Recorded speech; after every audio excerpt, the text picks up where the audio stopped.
Et salut les amis et bienvenue dans cette nouvelle vidéo sur Symfony. Et oui, encore ce cher Symfony sur lequel on va encore bavarder, encore apprendre ensemble. Alors, cette fois-ci, j'aborde les relations entre les entités. On avait commencé par, en 1 heure, découvrir le framework. Et on a même créé une entité qui s'appelait article. Une entité, j'entends, une table et des données qu'on puisse gérer directement au sein de notre application. La semaine d'après, on a vu les formulaires avec Symfony, et ça c'était cool, en 1 heure on a fait à peu près le tour, même s'il y a encore plein de choses que vous découvrirez par vous-même.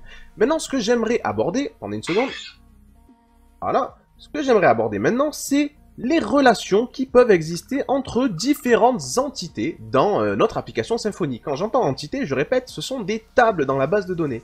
Ici, j'aimerais par exemple, dans cette petite vidéo là que je fais, on crée une entité catégorie. Par exemple, pour dire que les articles se placent dans des catégories. Une catégorie peut avoir plusieurs articles, et un article a une et une seule catégorie, par exemple. Mais pourquoi pas aussi une entité commentaire, pour représenter les commentaires qui seront postés sous les articles, et où les gens pourront se disputer, s'insulter, essayer de se convaincre jusqu'à des heures tout à fait prohibitives dans la nuit, et donc ils pourront comme ça enrichir notre blog, faire plus de SEO, du référencement naturel, etc., etc.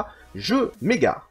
Donc, si vous êtes débutant en Symfony et que vous vous intéressez aux relations qui existent entre les entités et comment on peut les utiliser dans notre application, restez sur cette vidéo, je pense qu'elle va vous intéresser.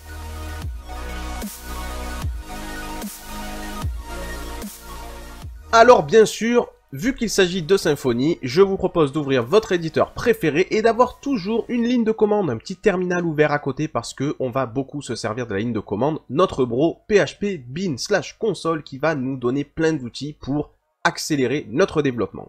Ici, je suis de retour sur mon fameux blog contrôleur et j'ai mon fameux petit blog ici, là, tranquillou, avec ma liste d'articles, le formulaire de création d'articles, la possibilité de lire un article en détail, etc., etc., tout qui marche bien comme la dernière fois. Au fait, si vous n'avez pas fait la vidéo sur les formulaires, ben faites-la avant de commencer celle-ci, comme ça au moins vous arrivez vraiment avec les mêmes fichiers que nous et on peut bosser ensemble.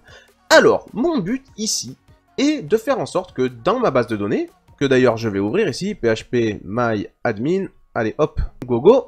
Alors je ne l'ouvre pas pour l'utiliser en tant que tel, je l'ouvre juste pour regarder l'état de ma base de données, car encore une fois, si vous avez suivi la première vidéo, je vous explique, on manipule la base de données avec Doctrine, avec des scripts, avec des migrations, etc. Mais au moins là, j'ai un petit œil sur cette base et je peux vous montrer comment elle est fabriquée, comment elle fonctionne. Donc vous voyez que notre base de données pour l'instant ne contient qu'une seule table, qui est la table article. Et nos articles pour l'instant, ben, ils ont des champs tout à fait basiques, on va dire. Ok, ça c'est une chose. Qu'est-ce que j'ai envie de faire? J'ai envie de créer une nouvelle table que je vais appeler catégorie. Et mes catégories, ben, c'est tout simplement des catégories d'articles. Par contre, cette table, je veux pas qu'elle se flotte indépendamment de la table des articles. J'ai envie que les deux soient liés l'une à l'autre. J'ai envie d'expliquer que un article doit faire partie d'une catégorie et qu'une catégorie peut avoir un ou plusieurs articles à l'intérieur d'elle-même. Donc pour faire ça, c'est ce qu'on appelle une relation one-to-many en anglais, 1 à plusieurs, 1 à n, pour les gens MCD qui regardent cette vidéo. Et donc, qu'est-ce qu'on va vouloir faire ici? On va vouloir créer une nouvelle entité.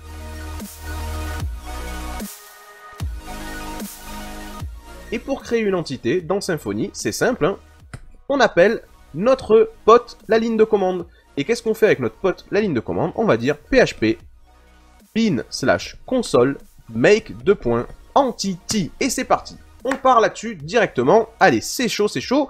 L'entité que l'on veut créer, on va l'appeler catégorie en mode anglais avec un Y. Boum, on balance.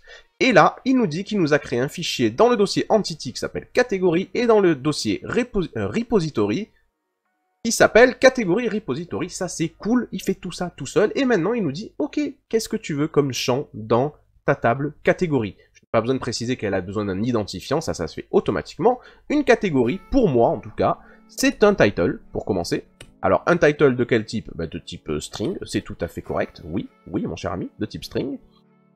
Finlength 255, ça me va. Est-ce que ça peut être nul? Non, ça me va. Alors, est-ce que je veux un deuxième champ? Oui, mon général. Je voudrais une description de la catégorie, avec du coup comme type un type texte, parce qu'elle pourrait être relativement longue, pourquoi pas.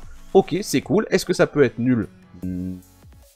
Ouais, si, allez, pourquoi pas, yes, on s'en fout de la description, peut-être qu'on n'a pas envie de la mettre. Et là, du coup, on a fini notre catégorie. Alors, on a fini, oui et non. Parce que désormais, c'est là qu'on aborde la puissance de cet outil-là, la ligne de commande, c'est qu'on peut lui demander d'ajouter, via Doctrine évidemment, quelque chose d'un peu particulier qui s'appelle une relation. Alors comment on va pouvoir faire ça? Imaginez, vous développez en PHP et vous regardez un objet qui représente une catégorie. Comment vous représenteriez au sein de cette catégorie une liste d'articles qui lui appartient? Moi je pense que dans cette catégorie, au sein de cette catégorie, il y aurait peut-être une variable qui s'appellerait article au pluriel et qui contiendrait un tableau d'articles en fait, tout simplement. Donc là, ce qu'on me demande c'est, est-ce que tu veux rajouter une propriété? Oui, je veux rajouter une propriété qui s'appelle article au pluriel. Ah bon? Et qu'est-ce que c'est? Alors c'est pas du string, non, c'est un tableau, c'est une collection d'autres objets, une collection d'articles. Alors si je regarde bien ici, si je tape point d'interrogation, je vois les différents types possibles pour une propriété. Et qu'est-ce que je vois? Je vois tout un groupe là qui me parle de relationships et d'associations. Merveilleux!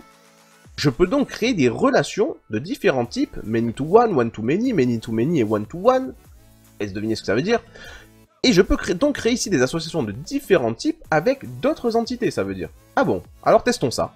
Je vais dire tout simplement que article, c'est un champ que je viens de créer qui sera de type relation. Ok. À quelle classe est-ce que cette entité devrait être reliée? Eh ben oui, à quelle classe? C'est quoi l'autre entité dans mon application? Ben c'est des articles. Donc ici je vais taper article. Je veux que ça soit relié à la classe article. Et là maintenant, alors je vais le monter quand même pour qu'on voit mieux, il me dit ok, alors c'est quoi le type de relation que tu veux? Si tu dis many to one, ça veut dire que chaque catégorie n'a qu'un seul article, et que par contre un article a plusieurs catégories. Ah oui, many to one ça veut dire plusieurs catégories pour un seul article, vu qu'on part de la catégorie. Ah ben non, c'est pas ce que je veux. One to many maintenant ça voudrait dire que chaque catégorie peut avoir plusieurs articles, et oui, one catégorie to many articles, ok? Et que chaque article a une seule catégorie. Merveilleux, c'est sûrement ça qu'on va prendre, hein, je vous le dis, mais néanmoins je continue de défiler là. Many to many, ça veut dire que chaque catégorie peut avoir plusieurs articles, et que chaque article peut avoir aussi plusieurs catégories. Ça peut arriver, hein, ça c'est exactement le fonctionnement d'un blog WordPress, vous faites un article, il peut faire partie de plusieurs catégories. Nous on va partir pas sur plusieurs catégories, un article, une catégorie. Et enfin one to one, un article a une seule catégorie et une catégorie a un seul article. Alors ça c'est pas du tout notre cas. Nous, notre cas, c'est le one to many. C'est-à-dire que une catégorie a many, plusieurs articles. Donc on va taper ici one to many. Je veux une relation one to many. Allez go! Alors là maintenant il me pose plusieurs autres questions qui ont plus trait à comment je vais utiliser le machin. Donc là il me dit ok, on va rajouter aussi une autre propriété dans la classe article. Là, pour l'instant, on travaille sur la classe catégorie, mais moi, automatiquement, je vais aller rajouter quelque chose dans l'article. Pourquoi? Pour représenter dans chacun des articles, maintenant imaginez, tout à l'heure je vous ai fait imaginer, vous avez une catégorie sous les yeux et vous voulez savoir où sont ces articles. Maintenant, je vous donne l'inverse. Vous avez un article sous les yeux et vous voulez savoir qui est sa catégorie. Il faut donc que chaque article ait une propriété catégorie qui fasse le lien avec sa catégorie. Et donc ici, il me dit, ben, je vais rajouter du coup dans la classe des articles une propriété qui va s'appeler catégorie. Mais si tu veux, tu peux lui donner un autre nom. Mais moi, je trouve que catégorie, c'est bien, donc je vais garder catégorie par défaut. Ok. Maintenant, il me dit, est-ce que tu penses qu'on a le droit de faire en sorte que la catégorie d'un article peut être nulle? En gros, est-ce qu'il peut exister des articles qui n'ont pas de catégorie? Ça va dépendre de votre cas.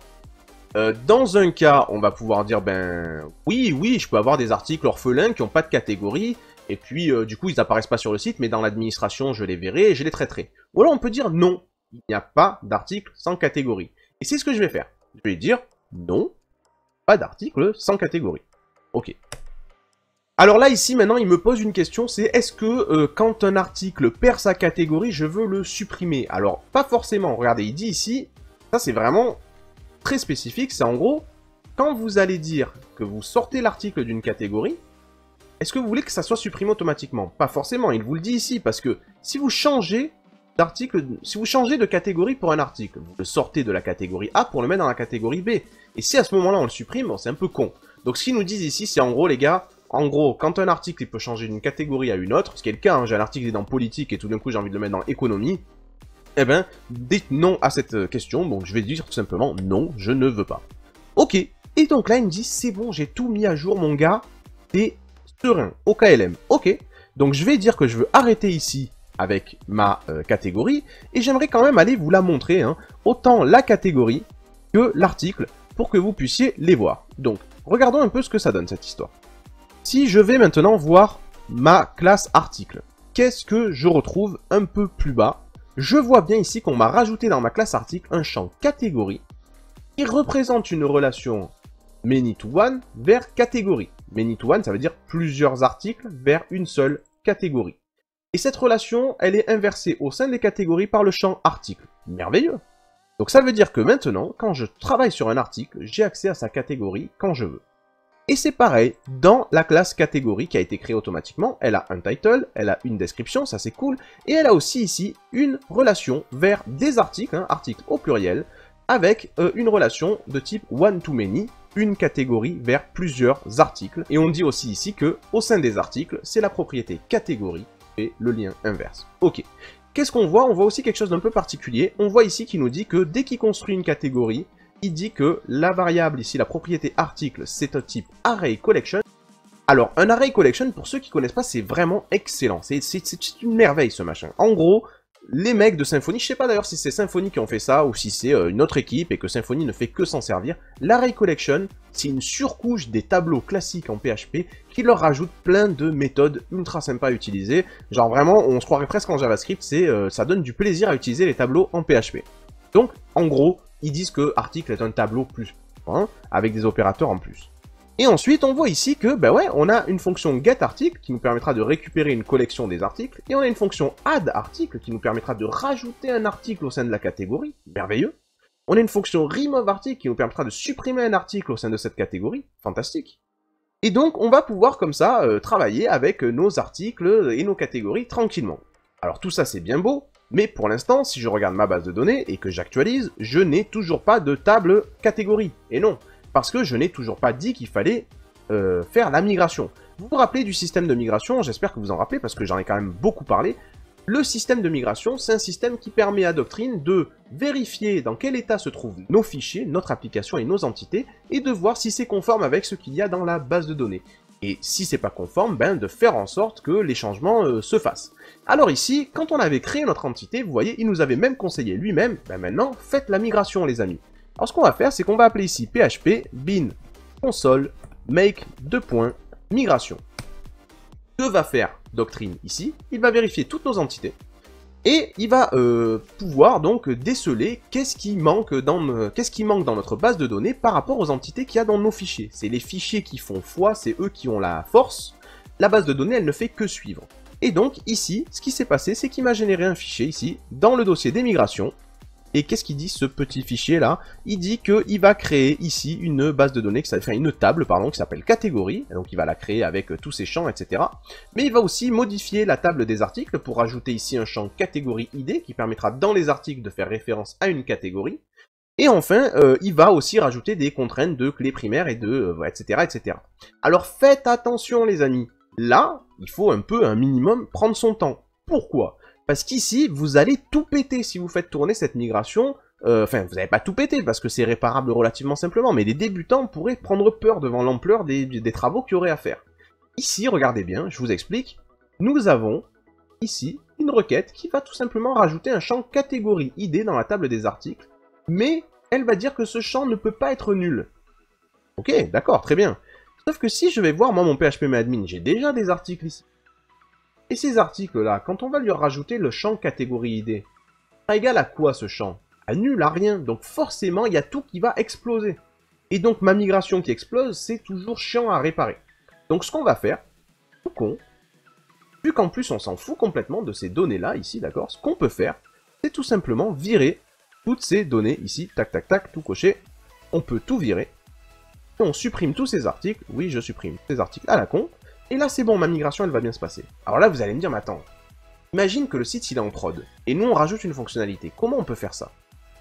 Moi, honnêtement, je connais pas trop, je ne suis pas documenté, mais je pense que la meilleure des solutions, ça serait tout simplement de permettre, ici, quand on crée notre entité, à ce que la catégorie ID puisse être nulle, afin que cette migration, elle pose aucun souci à aucun moment. Mais moi, je suis parti dans l'idée que non, ça peut pas être nul, et en fait, pour tout vous dire, j'y suis parti dans cette idée justement pour vous expliquer cette problématique qu'on a eu en cours avec des étudiants, et ça a pris un quart d'heure à corriger, et on s'est fait chier, etc., etc. Donc, tant qu'à faire, je vous la montre ici.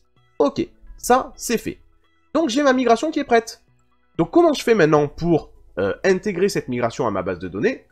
Vous savez, puisqu'on l'a fait dans la première vidéo, je vais appeler php bin/console, et là, je veux appeler doctrine, .migrations, .migrate. Allez, prends les migrations et balance-les. Je vais taper entrée, et on va voir ce que ça va donner. Là, il me dit, attention, ça va modifier ta base de données, est-ce que tu es sûr? Oui, c'est même pour ça que je le fais, mon ami.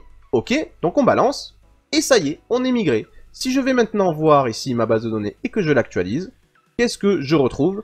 Une table catégorie qui est placée ici. Et dans ma table des articles, qu'est-ce que je retrouve? Un champ catégorie ID ici. Ça permettra de faire le lien entre les articles et les catégories. Maintenant qu'on a fini cette opération avec le lien entre articles et catégories, je ne vais pas encore aller plus loin sur cette...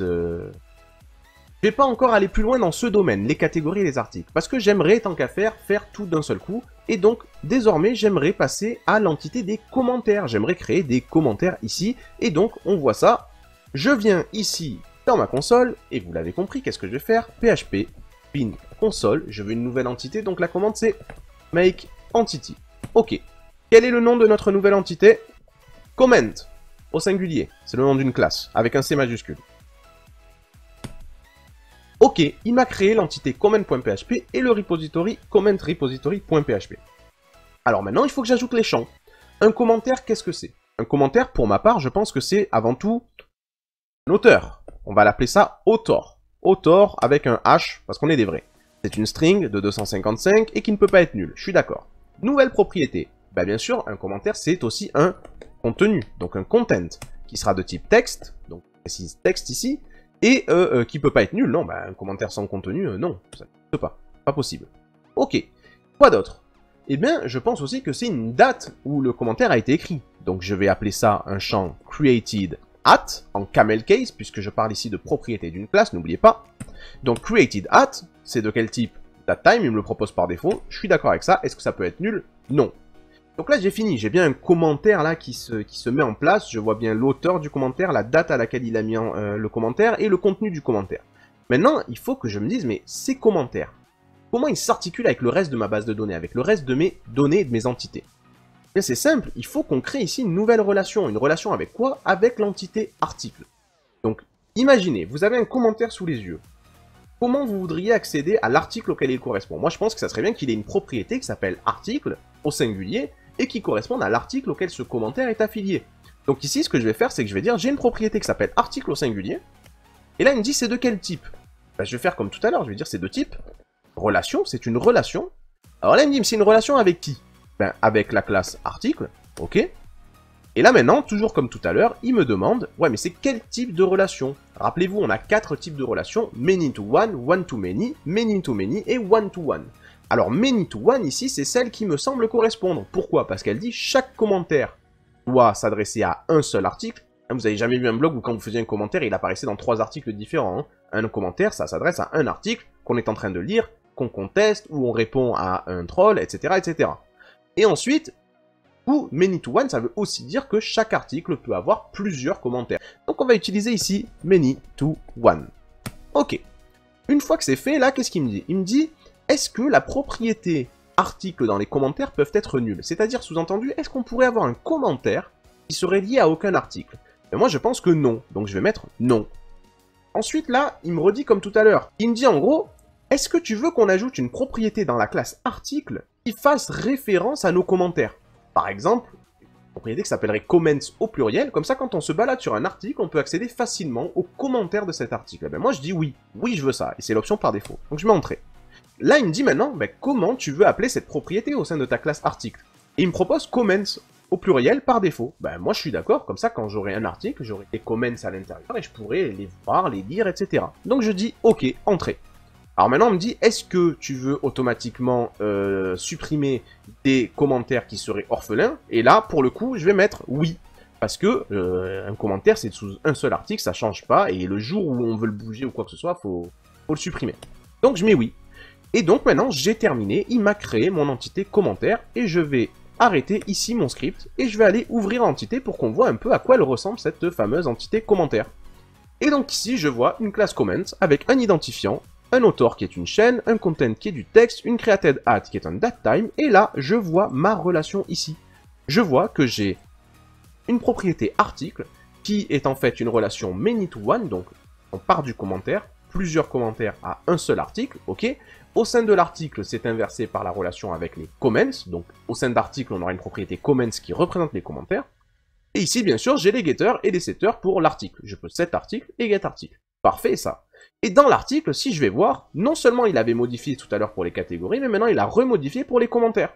Il nous dit ici, j'ai une relation de un article à plusieurs commentaires, et dans les commentaires, cette relation est inversée par la propriété article. Ok, et vous voyez que il a fait ici la même chose que tout à l'heure dans les catégories, c'est-à-dire qu'il a dit que les commentaires, c'est un array collection, un tableau plus, et il nous a donné la possibilité ici, avec des méthodes qu'il a écrites lui-même automatiquement, de choper les commentaires, mais aussi d'ajouter un commentaire ou de supprimer un commentaire sur cet article. Et ça, c'est parfait. Donc, qu'est-ce qu'il nous reste à faire? Parce que je vous rappelle qu'on a créé l'entité, on a créé le repository, mais ici, on n'a toujours pas la table comment. Donc, qu'est-ce qu'on fait? On ouvre la console, et on se lance un petit PHP bin/console, et là, cette fois-ci, c'est un make migration, parce que, encore une fois, on veut que Doctrine vérifie nos entités, voit ce qu'il y a dans nos fichiers qu'il n'y a pas dans la base, et du coup, ben, mette à jour la base de données. Ok, donc on fait notre petit make migration. Il me crée ici un fichier de migration qu'on va aller voir immédiatement. Qu'est-ce qu'il nous dit, ce fichier de migration? Ben, il nous dit, voilà, je vais envoyer une requête de création de table pour mes commentaires. Et surtout, je vais aller modifier la table commentaire une fois qu'elle sera créée pour lui rajouter une contrainte, etc. qui fait le lien avec la table des articles. Ben, très bien, c'est parfait, c'est exactement ce que je veux. Je veux rien de plus. Ben, maintenant que j'ai fini, je peux faire un PHP bin/console. Je veux parler à Doctrine, je veux traiter des migrations, et je veux, du coup, je veux faire ces migrations. Donc, Doctrine, Migrations, Migrate. Je balance ma migration, boum boum boum, attention, ça va changer ta base de données, merci monsieur Obvious, c'est exactement ce que je veux faire. Ok, et donc, il a modifié ma base de données, allons voir ce que ça donne si j'actualise. J'ai bien ici une nouvelle table qui s'appelle Comment, et qui concernera du coup un article, et on le voit ici qu'il y a un lien avec article ID, ça fait le lien avec les articles. Alors maintenant, je suis super, c'est la structure de la base de données me convient parfaitement. Qu'est-ce qui me manque? Ben, il me manque des données.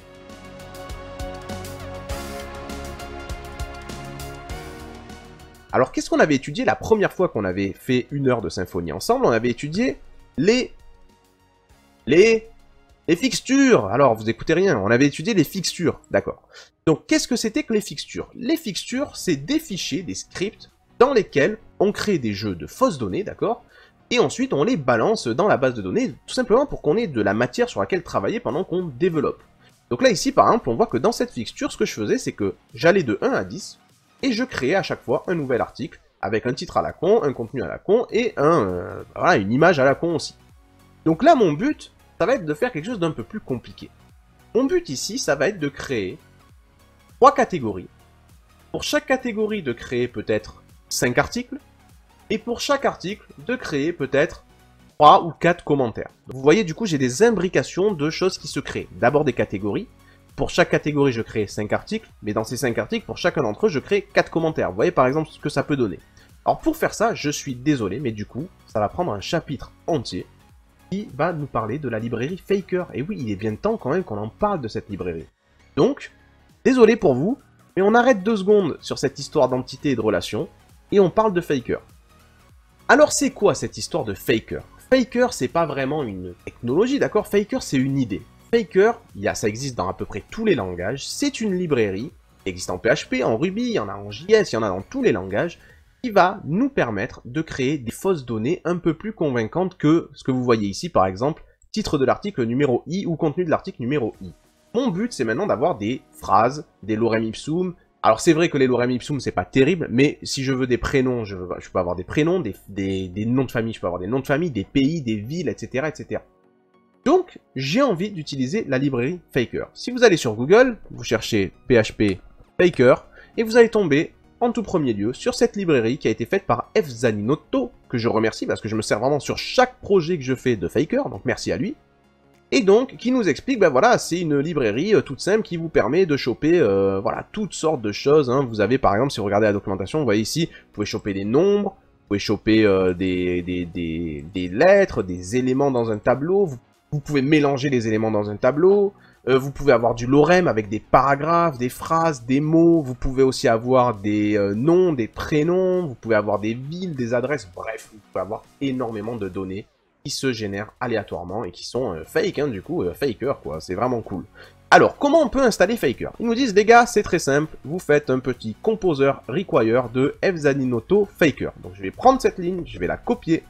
Je vais me rendre dans mon invite de commande, dans mon projet Symfony. Et je vais demander à Composer, s'il te plaît, Composer, installe-moi fzaninoto faker. Et à la limite, je peux même rajouter le drapeau --dev pour lui dire que ça ne servira que pendant que je développe. Allez, je balance. Et voilà, une fois que c'est installé, ça y est, nous pouvons utiliser, grâce à la magie de Composer, la librairie Faker au sein de notre projet. Et ça, c'est vraiment cool. Alors donc, comment on peut utiliser Faker? C'est très simple d'utilisation. Il me suffit de créer ici une variable qui sera une instance de la classe Faker. Comment je fais ça? J'appelle dans l'espace de nom Faker la classe Factory. Il y a une méthode statique qui s'appelle Create et qui va donc me filer une instance de la classe Faker. Et ce qui est cool, c'est que je peux même lui passer ici une locale, fr_fr, pour avoir par exemple des fausses données mais en français, donc des prénoms français, des noms français, etc. etc. Pas des noms de villes françaises, je sais pas exactement jusqu'où il va, mais oui, la locale compte, et donc il va nous donner des Luciens, des Julie et des Juliens, et on va se régaler avec des noms bien de chez nous. Ok. Alors maintenant, qu'est-ce qu'on peut faire avec Faker? Si vous regardez la documentation, c'est relativement simple, hein. Regardez ici. Si vous faites un echo faker flash name, il va vous donner un nom complet. Echo faker adresse, il va vous donner toute une adresse avec une ville, etc. Faker text, il va vous donner du texte. Et en fait, vous avez une liste de toutes les méthodes qui existent et qu'est-ce qu'elles peuvent vous donner. Donc c'est vraiment merveilleux, on peut vraiment s'amuser avec ça. Alors maintenant que j'ai mon Faker, ça c'est une chose, super. J'ai envie ici de dire que je veux créer 3 catégories fakées. Ok, alors comment je peux faire ça? Je vais me faire une petite boucle. For i égale 0 ou 1, hein, et tant que i est inférieur ou égal à 3, je veux i++ c. Ok, ça c'est un fait. Alors i++ ici, on n'est pas en TypeScript ou en JavaScript, on met bien le $. Ok, c'est propre. Alors maintenant, qu'est-ce que je veux faire? Je veux créer une variable catégorie, allez avec un y, soyons fous, qui sera une nouvelle catégorie. Hop là. Alors cette catégorie, attention, si j'utilise la classe catégorie ici, il faut que je rajoute un use ici pour dire d'où elle vient. Elle vient de app entity catégorie. Et vous savez quoi? Je vais le faire pour les comments, puisque je sais que je vais les utiliser, tant qu'à faire, au moins c'est fait. Et donc là, j'ai ma catégorie qui est faite. Ce que je peux faire ici maintenant, c'est commencer à la remplir. Donc par exemple, dire catégorie, j'aimerais qu'elle ait un title, donc set title. Et ce title, je vais demander à Faker de le générer lui-même. Alors, qu'est-ce qu'il a, Faker, pour nous aider à faire ça? Faker, ici, il a, tac, tac, tac, tac, tac. Faker, il a, ici, voilà, toute une partie lorem. Il a, par exemple, une partie sentence, qui peut prendre en paramètre un nombre de mots qui est égal à 6 par défaut, mais comme c'est variable, je peux avoir autant de mots que 6 mots. Hein, je peux aller maximum jusqu'à 6. Ça me paraît bien. Donc, j'ai une méthode dans Faker qui s'appelle sentence. Voilà. Et donc, il va aller jusqu'à 6 mots. Je la prends, c'est cool. Alors maintenant, ce qu'il faut faire, c'est mettre une description aussi. Donc, set description. Et là, je vais demander à Faker, non plus une simple phrase, mais j'aimerais bien avoir, pourquoi pas, un certain nombre de paragraphes, ou plutôt un seul paragraphe. Oui, un seul paragraphe. Donc, je vais dire Faker, flèche paragraphe au singulier, et je peux lui donner ici le nombre de phrases. Je pense que par défaut, comme ils disent ici, c'est 3. Donc ça me paraît bien, 3 phrases, c'est cool. Ouais, c'est cool. Donc je vais laisser par défaut ici. Et donc j'ai bien une catégorie qui aura un titre et une description. Et ce que je peux faire éventuellement de... Non, c'est tout, c'est tout. Donc ce que je peux faire maintenant, c'est demander à mon manager. Hop là, manager, flèche, prépare-toi à persister cette catégorie, mon ami. Donc ça, c'est fait. Alors maintenant, ce que j'ai envie de faire, c'est que à chaque catégorie que je suis en train de créer, notamment donc celle-ci, j'ai envie maintenant de dire que je veux créer dedans, je sais pas, entre 4 et 6 articles. Allez, on va faire ça, entre 4 et 6 articles. Comment je peux faire ça? La boucle qui crée les articles, je l'ai déjà mise ici. Je peux la récupérer, je peux la faire remonter ici. Alors bien sûr, attention, n'utilisez pas ici une variable i, puisqu'on l'a déjà utilisée ici. Donc, je vais utiliser plutôt une variable j ici. Je vais simplement changer ici j en j, hein, tout simplement. Hop, hop, hop. Pour j égale 1, et tant que j est inférieur ou égal, et là je voudrais un nombre entre 4 et 6, j'utilise la fonction mtrand, qui est une fonction de PHP qui permet d'avoir un nombre au hasard entre 4 et 6. Ok, super. Et donc, je fais un J++. Et bien, pour chaque passage dans cette boucle, je vais créer un article. Et plutôt ici que de mettre des données très bêtes comme ça, je vais dire, ben voilà, pour cet article, le titre que je veux, c'est Faker, Flèche. Alors, le titre, ça sera une sentence. Ok, super. Alors, le contenu, là, par contre, je peux me régaler. Là, le contenu, je peux demander à Faker, hop, Faker, de me passer plusieurs paragraphes, en utilisant paragraphe au pluriel. Alors, attention. Paragraphe, ici, ça va me donner, par défaut, 3 paragraphes, c'est-à-dire un ensemble de phrases, mais dans un tableau. Alors moi, attention, parce que le tableau ici, ça va pas du tout aller dans la fonction setContent. SetContent, c'est une fonction qui attend une chaîne de caractères. Donc notre tableau, si j'ai envie que ce soit vraiment propre, il faut que je fasse quelque chose d'un peu spécial, et je vais le sortir de là, du coup, pour que vous compreniez bien, pour avoir un petit aspect pédago quand même. Je vais me créer ici une variable content, et content, c'est très simple. C'est égal à un paragraphe, début de paragraphe. Ok. Ensuite, je vais rajouter dans content, d'accord? Je vais rajouter, donc point égal, pour dire je prends ce qu'il y a dans content et je lui rajoute quelque chose. Je vais rajouter Faker, flèche, paragraphe. Mais Faker, flèche, paragraphe, c'est des paragraphes, d'accord? Donc je vais lui mettre 5 paragraphes, par exemple. C'est sous la forme d'un tableau. Donc moi, ce que j'ai envie de faire, c'est de rejoindre les éléments de ce tableau avec ceci. Fin de paragraphe et un nouveau paragraphe. Donc là, ce que je vais avoir, c'est un début de P, un paragraphe, un fin de P, un début de P, un autre paragraphe, un fin de P, un début de P, un autre paragraphe, etc. jusqu'au dernier, où là, je vais rajouter tout simplement, hop, content, point égal, et là, je vais rajouter une fin de paragraphe. Donc, je vais bien avoir 5 paragraphes HTML au sein de content. Bon, ça, j'aurais pu l'écrire en une seule ligne, en disant tout simplement, ben, content, c'est égal à P, auquel je rajoute ça, auquel je rajoute encore fin de P. Et là, on est parfait. Et donc, je peux virer ici ça, et donc je peux virer ici ça. Et ça me permet ici d'avoir un contenu de mon article qui soit plusieurs paragraphes en HTML. Et du coup, je dis, mon article, je lui setContent, ben, ma variable content, tout simplement. Ok, ça c'est propre. Maintenant, pour l'image, alors pour l'image, c'est pareil, hein. Ici, si vous recherchez dans la documentation de Faker, image, on a ici, dans les images URL, une méthode qui va nous donner des images. On peut même donner la taille si on le souhaite. Moi, je vais laisser par défaut. Donc, je vais dire ici, image, je veux demander à Faker de me donner une image URL. Ça, c'est cool. Et alors maintenant, la date de création, on a plein de méthodes ici. Avec le datetime, par exemple, ici, si vous voulez, une bonne méthode, c'est Faker datetime_between, qui permet de lui donner une date de début et une date de fin, et il va nous filer une date au hasard entre les deux. Magnifique. Donc moi, ce que je vous propose, c'est que, ici, on dise que on veut que Faker nous donne un datetime_between, et alors ici, on peut lui dire en caractère, ben, au minimum, c'était il y a 6 mois. Parfait. Et au maximum, c'est tout de suite. Ok, c'est cool. Donc on est bien. On peut faire persister cet article-là. Et ça va marcher. Par contre, ce qui nous manque, c'est de dire à cet article dans quelle catégorie il se place. Et donc, il me suffit de rajouter ici cette catégorie. Et je veux le donner à la catégorie sur laquelle on était en train de travailler. Rappelez-vous qu'ici, on est en train de travailler sur une catégorie. Et on dit que sur cette catégorie, on veut placer 4 à 6 articles. Et donc, on place nos articles dans cette catégorie. Et là, on demande au manager de se préparer à faire persister cet article. Merveilleux, tout ça c'est cool. Maintenant qu'est-ce qui nous manque? Ben, pour cet article-là qu'on est en train de créer, on lui a donné un titre, un contenu, une image, une date de création et une catégorie, ben, il nous manque tout simplement le fait de lui donner des commentaires. Donc ici, ce qu'on va faire, c'est qu'on va tout simplement dire pour k égale 1, et tant que k est inférieur ou égal à mt rand, je vais lui donner entre 4 et 10 commentaires, ok. Et là, je vais dire bah, K++. Ok, super.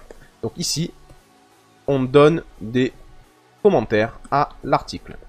Donc ici, ce que je vais faire, c'est que je vais dire comment, c'est égal, hop, à un new comment. Et je vais commencer à le nourrir. Donc comment, flèche, set, author. Qui est l'auteur de ce commentaire? Bah, je peux demander à Faker ici un name, tout simplement. Ok. Maintenant, comment, flèche, set, content. Quel est le contenu de ce commentaire? Eh bien là, je peux faire exactement la même chose que ce que j'ai fait ici. Hein. Je peux me créer ici une petite variable content. Hop là. Sauf que là, cette fois-ci, je vais pas mettre 5 paragraphes, je vais en mettre 2, voilà. Et donc, je vais dire, bah, ici, dans mon commentaire, le contenu, c'est ma variable content. Alors, ce qu'il nous faut maintenant, c'est donner une date de création à ce commentaire. Alors, la date de création, on a envie de faire gaffe parce qu'on n'a pas envie que la date de création du commentaire soit plus tôt, par exemple, que la date de création de l'article. Parce que je pourrais bien utiliser faker datetime between -6 months, là, comme je le fais là. Mais le problème, c'est que -6 months, c'est le minimum. Donc, peut-être que l'article, il va dire, bah, ça a été créé avant-hier. Et si je dis, pareil pour le commentaire -6 months, il va me dire, bah, ça a été créé à 3 mois. Bon, ça peut être un peu con. D'autant que c'est relativement simple de faire en sorte que ça ne se passe pas. Alors je vais vous expliquer un petit algorithme à la con que PHP nous permet de faire grâce à ces objets datetime. Vous êtes d'accord avec moi que ici, article, on lui a dit set created at une datetime. Voilà, parce que faker datetime between donne un datetime. Donc si je dis article get created at, il va me donner le datetime que faker lui a donné. Ça, c'est cool. Alors ce que je peux faire, c'est profiter un peu des outils que PHP m'offre. Je sais que faker, ici, vous le voyez, je peux appeler datetime between et lui donner ici une chaîne de caractères qui explique à quel moment ça s'est passé au minimum. Là, j'ai dit -6 months, mais je pourrais très bien dire aussi -3 days. Ok, je peux faire ce que je veux ici. Moi, mon but, ça va être de prendre pour référence la date d'aujourd'hui et pour autre référence, la date que l'article a pour date de création. Forcément, un commentaire a été mis entre la date de création de l'article et aujourd'hui, et maintenant. Donc, ce que je vais faire, c'est que je vais dire now, c'est égal à new datetime. Vous savez que quand vous dites new datetime comme ça, eh bien forcément, c'est la date de tout de suite, de maintenant. Donc c'est now. Ok. Si maintenant, je dis now, flèche, diff, et je lui donne ici article, flèche, get created at. Donne-moi ta date de création. En fait, ce qui ressort de cette opération, c'est un objet de type date intervalle, hein, vous le trouverez dans la documentation, donc je peux l'appeler ici intervalle par exemple, qui représente la différence entre les deux dates, entre maintenant et la date de création de l'article. Cet intervalle ici, il a toutes sortes de propriétés, notamment par exemple un nombre de jours qui se sont passés depuis ce moment-là. Ici, je pourrais créer par exemple une variable qui s'appellerait jour, ou plutôt, soyons anglais, days, et qui serait égale à intervalle, flèche, days. Donc imaginons, il y a 100 jours de différence, d'accord ?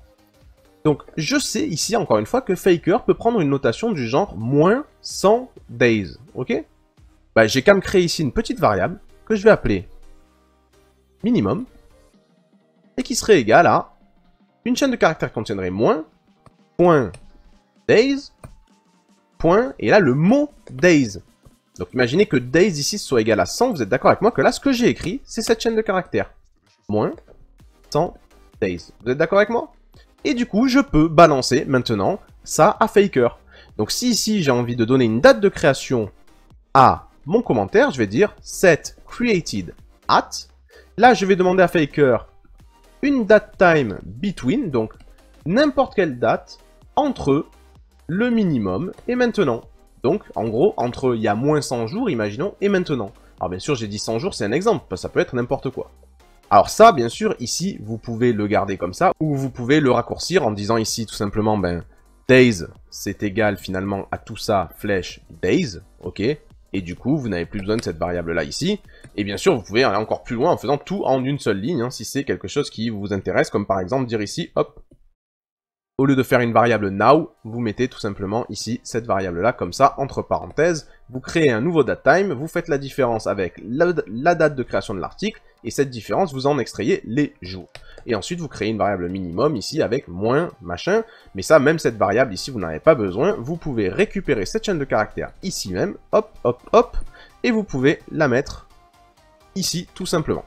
Hop là. Et là, on est bon, on est parfait.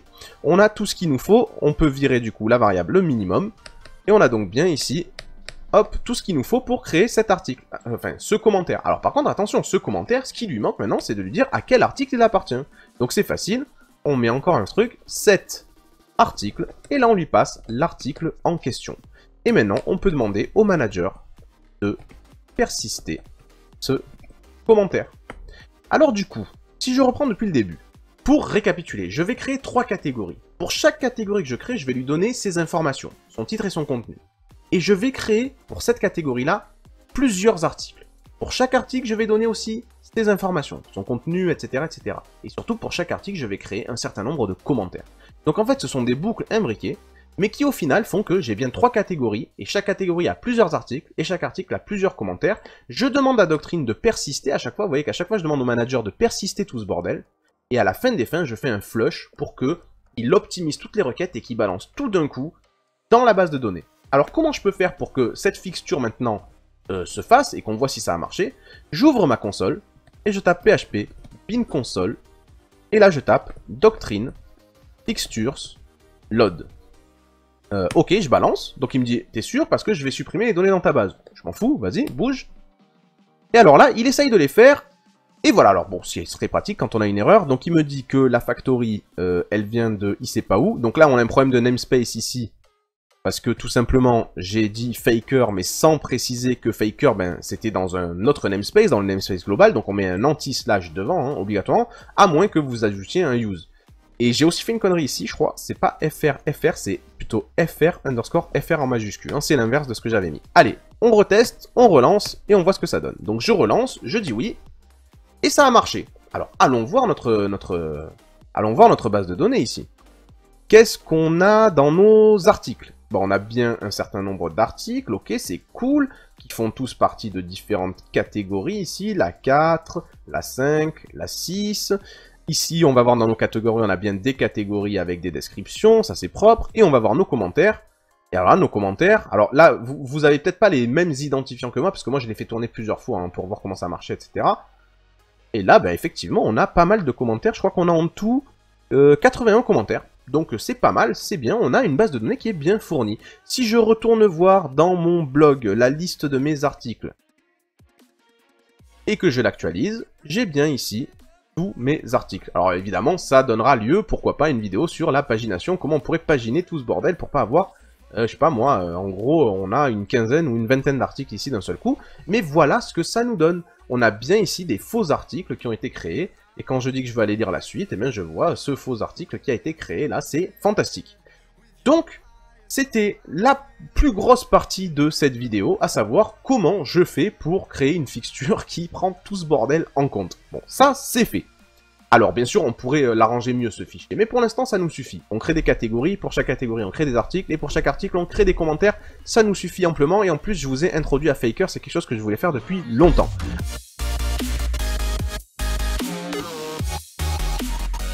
Je vous propose qu'on aille tout de suite dans le template qui montre un article. C'est le template qui s'appelle show.html.twig.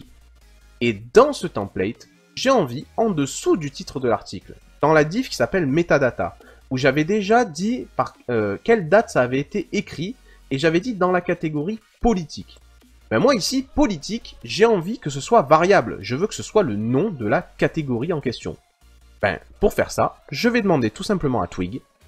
Et là, vous allez voir, c'est là que ça devient vraiment magique, d'accord? Je vais demander à Twig d'interpoler dans l'article, va chercher la catégorie, et dans la catégorie, va chercher le title. Je sauvegarde. Si j'actualise ici mon article, qu'est-ce que je vois écrit ici? Écrit le 12/02/2018 à 17h20 dans la catégorie Dicta Officia Retrum Officia Omnis, là. Voilà, ça c'est beau. Ça c'est beau. J'ai pu récupérer directement catégorie.title. Pourquoi? Ben parce que article.catégorie, derrière le rideau, ça appelle article.getCategory. Et donc Doctrine me charge la catégorie qui vient de la base de données. Magnifique. Et quand j'ai une catégorie dans les mains, ben quand je fais .title, c'est .getTitle. Et donc j'ai le titre dans les mains. Merveilleux. Et donc ce que je vous propose ici, c'est que l'on crée en dessous de notre article une petite section qui aura l'identifiant commentaire, pourquoi pas. Ok. Dans cette section qui aura l'identifiant commentaire, je vous propose que l'on mette tout simplement une div qui représentera un commentaire. Ok, super. Cette div qui représente un commentaire, elle aura un span. Ouais, quoi qu'on peut faire des colonnes, hein, on peut faire des colonnes. Elle aura une div row. Ok. Dans cette row, on aura, là je fais du bootstrap, hein, une colonne qui fait col 3. Ouais, 3 c'est bien. Et en dessous, on aura une div qui aura le reste. Hein, donc du coup, ça fera 8. Non, qu'est-ce que je dis? Ça fera 9 pour faire 12 en tout. Et donc ici, j'ai envie d'afficher comment.author. Et même limite, pourquoi pas, entre parenthèses, dans une balise small, d'afficher comment.created à quelle date a été créé le commentaire, ok. Quoi d'autre? Il faut le formater avec le filtre de date, donc d/m/y a h2.i, ok, c'est propre. Et maintenant, dans cette div, je veux interpoler comment.content, et alors là, comme il y a des paragraphes du HTML, il faut pas oublier de mettre le filtre raw, super. Alors maintenant, vous allez me dire, mais c'est quoi cette histoire de comment? En fait, ce que je vais faire, c'est que je vais tout simplement créer ici une boucle for. Je vais dire for, alors bien sûr ici, il faut les pourcentages, je demande à Twig, for comment in article.comments. Alors là, vous devez halluciner, mais oui, c'est aussi con que ça, évidemment, je vous promets que c'est vrai. Ça va marcher, cette histoire, ok. Donc pour chaque commentaire, dans les commentaires de l'article, je sauvegarde, et je vais actualiser ici ma page. Qu'est-ce que je retrouve en dessous de mon article? Les commentaires de nos chers amis. Mais voilà, mais c'est fantastique. Voilà, que quelqu'un vienne me dire que c'est pas fantastique, que c'est pas merveilleux. C'est merveilleux, c'est fantastique. Donc ça marche super bien, les amis. C'est super efficace. On peut naviguer comme ça dans nos objets parce que Doctrine a compris les relations qui existaient entre nos entités et on peut comme ça naviguer entre les unes et les autres.